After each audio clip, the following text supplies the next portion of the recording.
As high as 30% of the general population has some level of perfectionism. That percentage is as high as 80% among the gifted population. So whether you're a perfectionist or someone who interacts with a perfectionist, you want to listen to this episode to the end. Because not only I will give you insights for your personal and professional development, but also I will teach you many techniques that you can use to improve yourself. So go ahead, grab your cup of tea and join me in this episode of Empowering Conversations.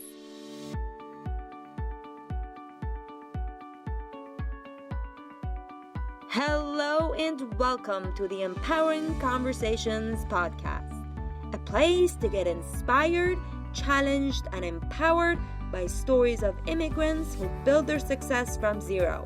I'm your host, Mehran.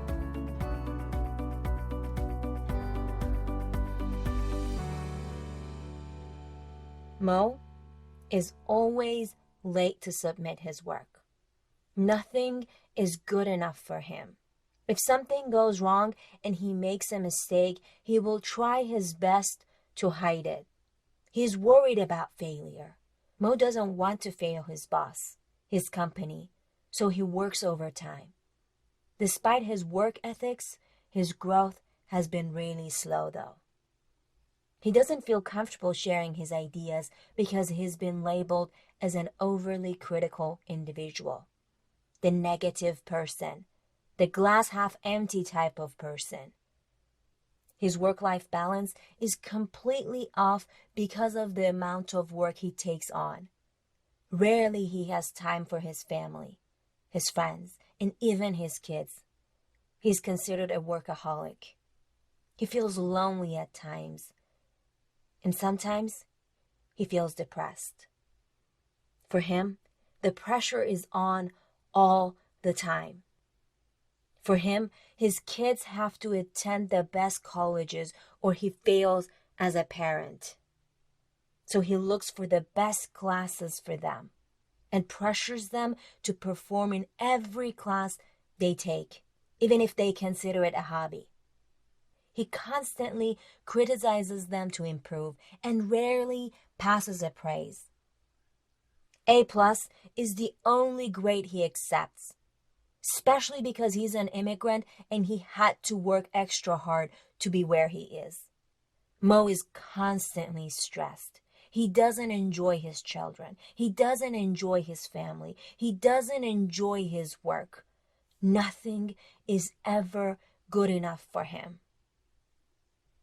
Mo is a perfectionist, rather an extreme type of perfectionist. According to research by Canadian clinical psychologists Dr. Paul Hewitt and Dr. Gordon Flatt, there are 3 types of perfectionism: self-oriented, other-oriented, and socially prescribed. Mo has all of them combined. That's rare, I know, but most of you have some degree of perfectionism. Indeed, that's why you tuned in and you're going to be listening through this episode. Now let's explore the 3 types. The self-oriented perfectionist has high, unrealistic expectation for him or herself. They criticize themselves if they fail to meet their own expectations, which is almost always. On the other hand, the other-oriented perfectionist pushes others to be perfect. Whether that's their employer, employee, spouse, friend, kids, they hold others to high expectations.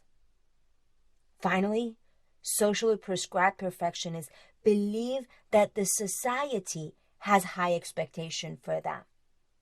Constantly, they're under pressure of their environment and their community to be perfect. Live a perfect life. Have a perfect job, perfect body, perfect skin, perfect picture. Does that ring a bell? Especially in a social media setting?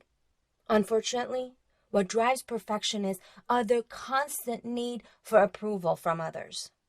Most have the belief that I am what I accomplish and how well I accomplish it. In their eyes, the innocent mistakes become a personal flaw, making them overreact to criticism. While you point out what they can improve, they hear, "I'm not good enough." They internalize the message and go into a defense mode easily. They overreact. If not developed, most perfectionists abandon ideas before conception because they want to create a perfect outcome. In their mind, the excruciating pain and distress does not worth the effort. If you're a perfectionist, I'm sure you have a long list of projects and ideas that you have left incomplete due to the level of stress they created for you.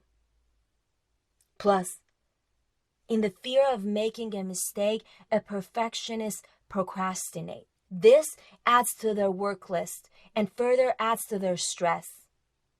To make matters worse, no one meets their high, unattainable standard, which at the end prevents them from trusting others and delegating their tasks. No wonder why perfectionists can become the weak link of any team, usually holding up the work before passing it to others. If not addressed, perfectionism can negatively impact one's growth, both career and financial. That's beside the increased stress, anxiety, depression, addiction, eating disorder, compromised relationship, and sadly enough, higher rate of suicide. I'm sure my perfectionist listeners or those who interact with one are rightfully concerned. The good news is, despite some of these shortcomings, perfectionists are great at creating long-term plans, having the discipline to perform and achieve high-quality results. Their attention to detail results in creating products that are impeccable, needing fewer fixes compared to their non-perfectionist colleagues.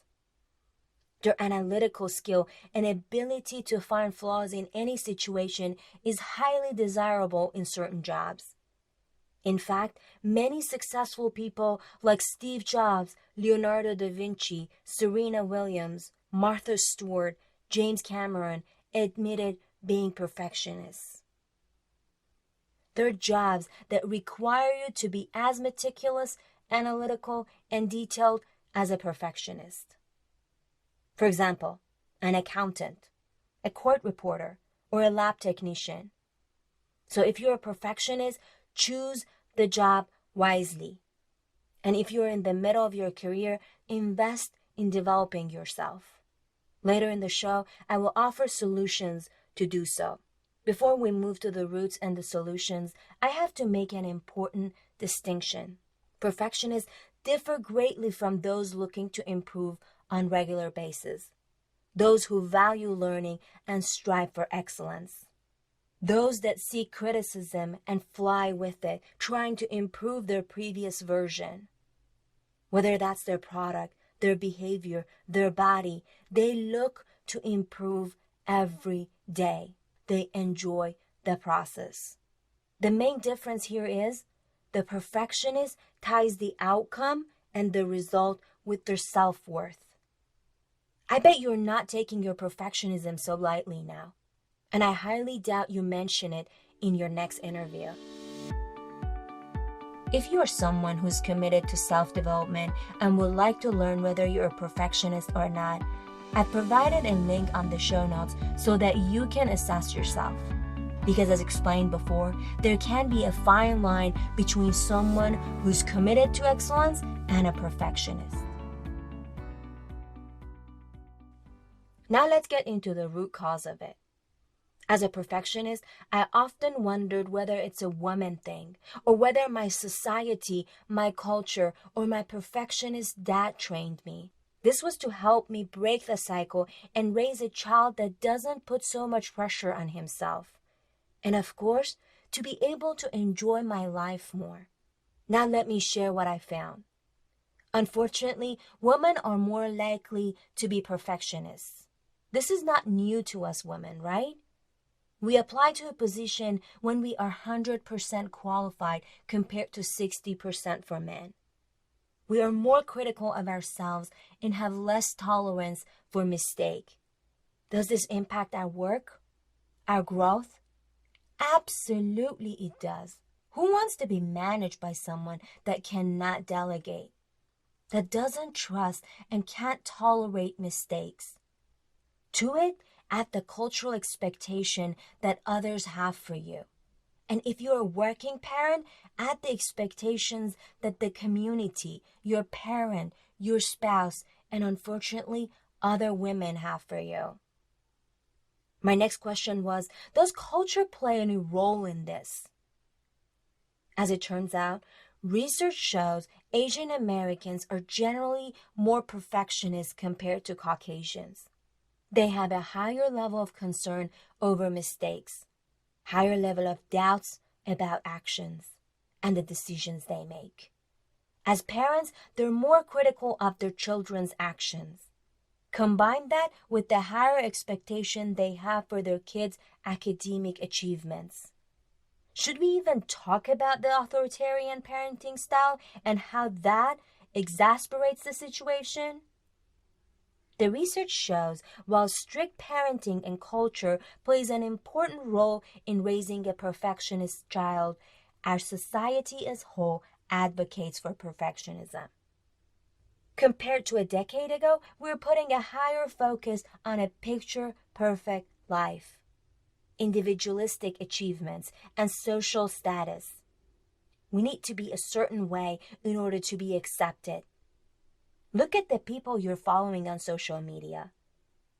The more pressure you put on yourself trying to achieve those ideals, the higher the rate of depression, anxiety, and God forbids, suicide. I know, I overwhelmed you. If you're a perfectionist, you're panicking, and if you interact with one, you wish I made this episode earlier. But I have another good news. There is hope. Here are some suggestions based on the research, the book I read, and my personal experience as a recovering perfectionist, and of course, as someone who coaches other perfectionists. First, what should someone who interacts with perfectionists do? 1. Understand them and be more patient with them.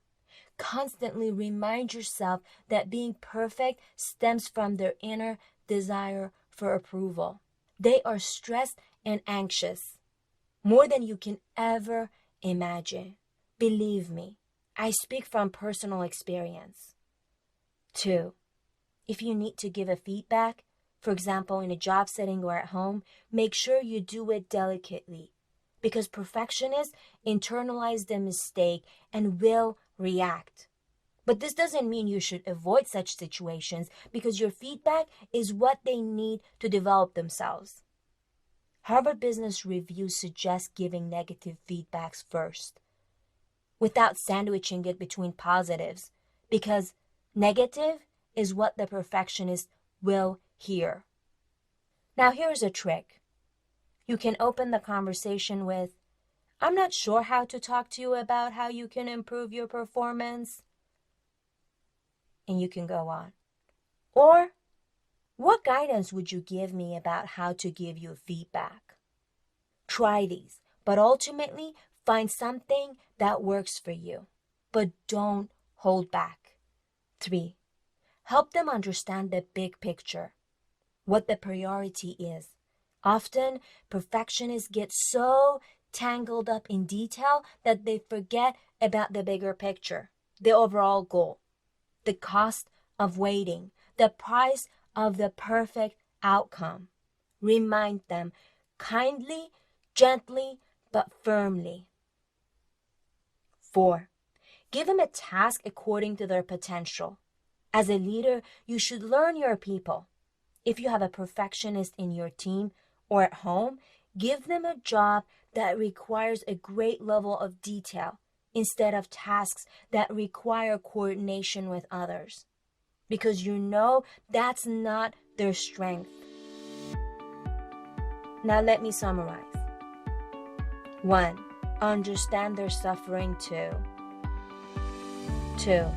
Give feedbacks carefully. 3. Help them focus on the big picture. 4.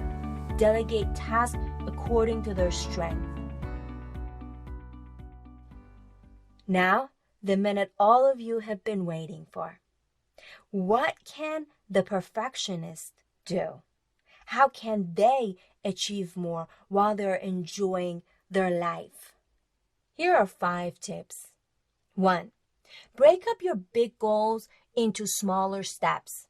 Next time when you're facing a big challenge, for example, finding a perfect job, starting your business, having that perfect body, make a conscious choice to think about it one day at a time or one activity at a time. Think about it.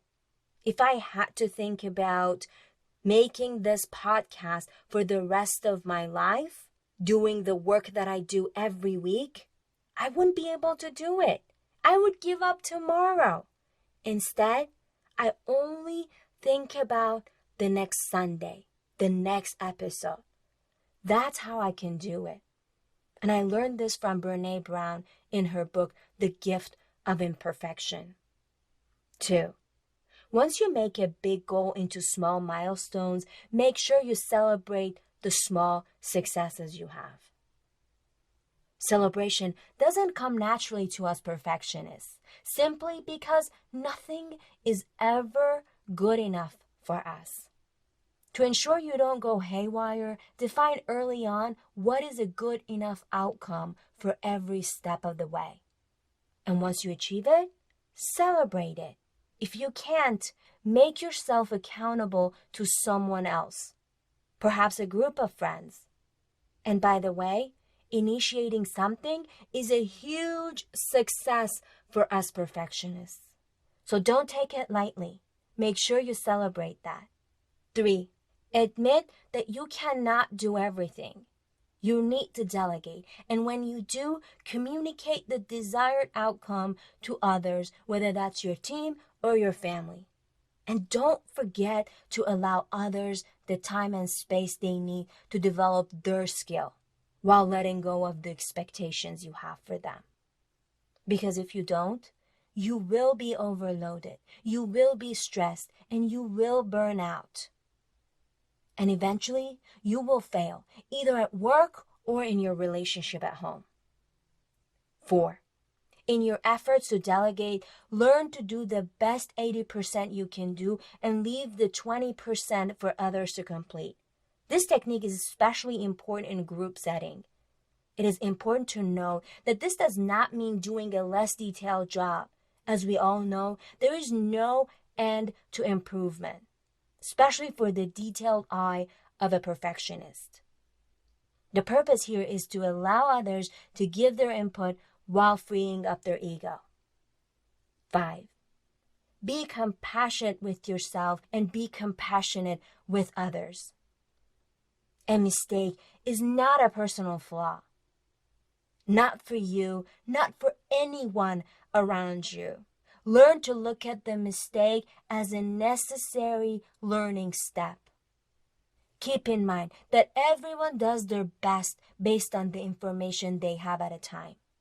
We can add to that information, we can do more research, but unless we courageously embrace the experience and learn from that failure, we will stay where we are, doing exactly what we're doing, living the exact life we're living now for the rest of our life. I doubt that's what you want. Now a quick summary for the perfectionist. 1. Break up the big goals into small milestones. 2. Celebrate small achievements. 3. Learn to trust others and delegate. 4. Follow the perfectionist 80% rule. And 5, which is, in my opinion, the most important one, is to be compassionate with yourself and others. To end, I'd like to give you one of my favorite quotes. Reshma Sanjani, the founder of Woman Who Code, wrote in her book, Brave, Not Perfect, that how we present ourselves does matter, but it isn't everything. and clinging to the veneer of perfection instead of presenting a brave face won't help us get through the difficult situation. So go on, my people. Put the brave mask on, take a step, and while you do that, let me know. Nothing feels better than seeing you succeed because of the insights that we provide to you. Write me a review on iTunes. Subscribe to my channels on YouTube and Instagram. Listen to this episode again and again if you need a reminder. Send it to your perfectionist friends or those who deal with perfectionists regularly. Seek help. I'm here for you. Don't wait for the perfect time. There is no perfect time. And until next week, stay home, stay safe, and stay tuned for another episode of Empowering Conversations.